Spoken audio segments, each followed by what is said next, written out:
Washing മെഷീന് തുണി ഇടാൻ പറ്റുന്ന ഇവിടം വരെ കൈ നമ്മൾ സ്ട്രൈറ്റ് വെക്കൂലേ ആ ലെവൽ വരെ തുണി ഇടാം. അതിന്റെ മുകളിലോട്ട് വെക്കുന്നില്ല. നമ്മൾ കൈ സ്ട്രൈറ്റ് വെക്കൂല ആ ഒരു ലെവൽ വരെ നമുക്ക് തുണി നിറച്ചുവിടാം. അതിന്റെ മുകളിലോട്ടേക്ക് നിറക്കണ്ട. പിന്നെ ഇത് പവർ ബട്ടൺ, മെഷീൻ ഓൺ ആക്കുന്ന ബട്ടൺ. ഒരിക്കൽ ജസ്റ്റ് പ്രസ് ചെയ്ത് കഴിഞ്ഞാൽ മെഷീൻ ഓൺ ആകും. എന്നിട്ട് ഇത് രണ്ട് സൈഡിലും പ്രോഗ്രാംസ് ആണ് ഇതിന്റെ ഫീച്ചേഴ്സ്. ഫസ്റ്റത്തത് ഇവിടെ ഇങ്ങനെ ലൈറ്റ് കാണിക്കും. ഓരോ പ്രോഗ്രാമിന്റെ മുന്നിലാകുമ്പോൾ ഓരോ ലൈറ്റ് ഇങ്ങനെ കാണിക്കും. ഫസ്റ്റത്തത് സാധാ കോട്ടൺ തുണികൾ, സെക്കൻഡ് കോട്ടൺ തന്നെ ലാർജ് തുണികൾ, മൂന്നാമത്തത് മിക്സഡ് ഫാബ്രിക്, ഏത് ടൈപ്പ് തുണി വേണമെങ്കിലും ഇടാം. നാലാമത്തത് ഈസി കെയർ. ഈസി കെയർ എന്ന് പറയുമ്പോൾ ഈ പോളിസ്റ്റർ, നൈലോൺ അങ്ങനത്തെ കീറിപ്പോകാൻ സാധ്യതയുള്ളതെല്ലാം ഈസി കെയറിലുള്ള കുറച്ചുകൂടി.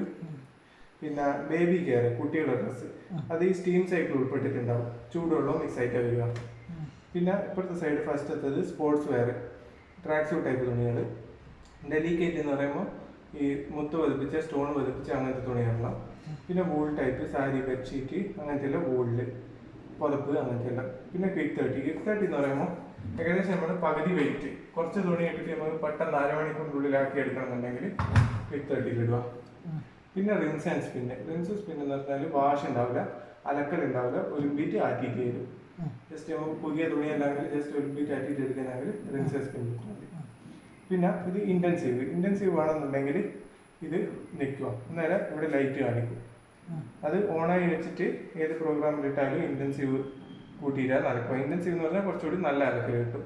വാഷ് കുറച്ചുകൂടി നല്ലോണം വാഷ് ചെയ്യും, കൂടുതൽ അഴുക്കലുണ്ടെങ്കിൽ. പിന്നെ പ്രീ വാഷ് എന്ന് പറഞ്ഞാൽ 2 പ്രാവശ്യം വാഷ് ചെയ്യും. അലക്കൽ 2 പ്രാവശ്യം. പ്രീ വാഷ് ഓണാക്കി വെക്കുന്ന സമയത്ത് 2ലും പൗഡർ ഇടണം. സാധാരണഗതിയിൽ 1ൽ മാത്രം ഇട്ടാൽ മതി. പ്രീ വാഷ് ഓണാക്കി വെക്കുന്നുണ്ടെങ്കിൽ 2ലും പൗഡർ ഇടണം. പിന്നെ ഇതിൽ ലിക്വിഡ്, കംഫർട്ട്, സോഫ്റ്റ്നർ, ഡിസ്പെൻസർ അങ്ങനത്തെ ലിക്വിഡ് എല്ലാം എടുത്ത് തരുള്ളൂ. വാഷിംഗ് പൗഡർ യൂസ് ചെയ്യാം. വാഷിംഗ് പൗഡർ ഇതിൽ 2ലും ഇട്ടാൽ മതി. പിന്നെ ഇത് ആറ്റിൽ മാത്രം, സ്പിന്ന് മാത്രം ചെയ്യുന്നെങ്കിൽ സ്പിന്ന് ചെയ്യുക. പിന്നെ ഇത് ടെമ്പറേച്ചറാണ്. ടെമ്പറേച്ചർ സാധാരണ അഡ്ജസ്റ്റ് ചെയ്യേണ്ട ആവശ്യമില്ല, ഓട്ടോമാറ്റിക്കായിട്ട് ചെയ്തോളൂ.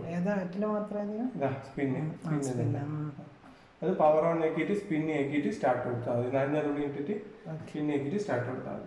പിന്നെ ബാക്കിയുള്ള പ്രോഗ്രാംസ് ഏത് വേണമെന്നുണ്ടെങ്കിലും അതിലേക്ക് ഇട്ടിട്ട് ഏത് വേണമെങ്കിലും അതിൽ വെച്ചിട്ട് സ്റ്റാർട്ട് ചെയ്യാം. പിന്നെ ഇത് ടൈം ഡിലേ ആണ്. ടൈമർ വെക്കൽ 3 മണിക്കൂർ തൊട്ടിട്ട് 18-20 മണിക്കൂർ വരെ ടൈമർ വെക്കാം നമുക്ക്. ആ സമയം കഴിയുമ്പോഴത്തേക്ക്